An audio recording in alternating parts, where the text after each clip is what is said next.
ارادے جن کے پختہ ہوں، نظر جن کی خدا پر ہو، تلاطم خیز موجوں سے وہ گھبرایا نہیں کرتے۔ معذور ہوں تو کیا ہوا، بھیک مانگنے سے محنت کو ترجیح دیتا ہوں۔ ایسا جذبہ لیے ہاتھوں اور پاؤں سے معذور، تحصیل کوہوٹا کا 2 بہنوں کا اکلوتا بھائی ملک جنید پرچون کی دکان میں محنت کر کے اپنا اور بہنوں کا پیٹ پالتا۔ ملک جنید کی ایک بہن بھی معذور ہے۔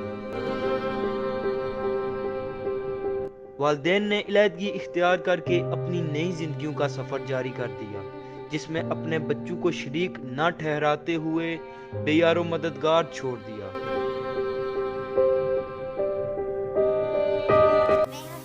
میرا بھائی، ہم دونوں معذور ہیں۔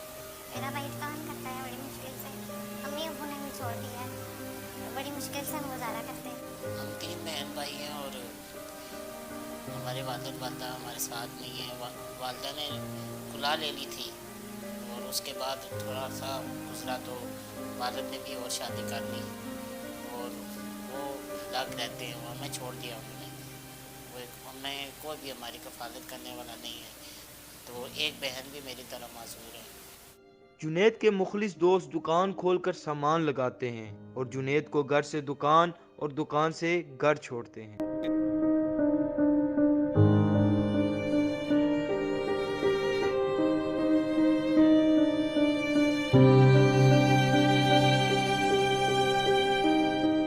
دوستوں کا کہنا ہے کہ جنید ایک باہمت انسان ہے۔ دوستی بچپن کی ہے اور بڑی خوشی ہوتی ہے اس کو کام کرتا دیکھ کر۔ اس معذوری کی حالت میں بہت مشکل ہے، آج کل کے دور میں اپنا حق حلال کا رزق کمانا بہت۔ میں صبح گھر سے نکل کے جب باہر آتا ہوں تو کوئی دوست آگے کھڑے ہوتے ہیں تو وہی دکان کھول کر دیتے ہیں، بس پھر مجھے اس ویل چیئر سے اٹھا کر چرپائی پہ ٹرانسفر کرتے ہیں۔ اسی طرح سارا دن گزر جاتا ہے، کسٹمر آتے ہیں، پیسے رکھتے ہیں وہ، اور جو سامان ان کو ضرورت ہوتا ہے وہ لے کر چلے جاتے ہیں۔ گاہک دکان میں آتے ہیں، پیسے رکھ کر سامان اٹھا کر لے جاتے ہیں۔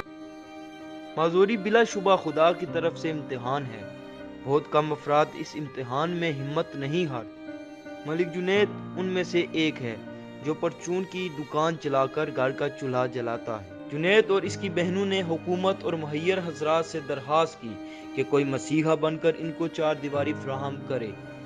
جنید کے کاندھوں میں بہنوں کی شادی کی بھی ذمہ داری ہے۔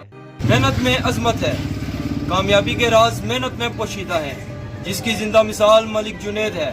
کیمرہ مین اصغر حسین کیانی کے ساتھ ارسلان کیانی۔